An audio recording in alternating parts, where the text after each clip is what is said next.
家己烦恼的烦恼，村本地有一个弹药库。2016年的时阵，军方甲内面的物件搬走了后，乡公所接手争取到一个土地甲建筑物，成立一个推动环境教育的资源回收场，也是台湾头一个甲军方设备挖坏案例。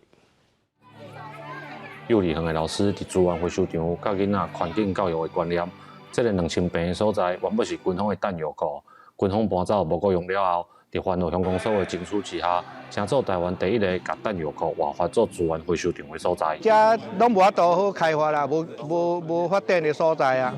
所以讲地方咱为公部去争取，互因直直彻彻去保卫收煞。所以讲遮地遮留，即摆以后嘛是爱留咱地方遮人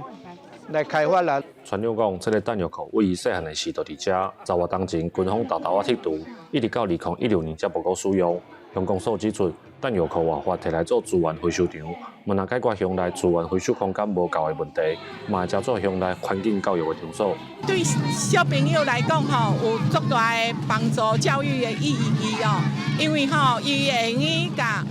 很多足侪物件甲伊回收，然后会用减少污染，然后做一个环保的一个。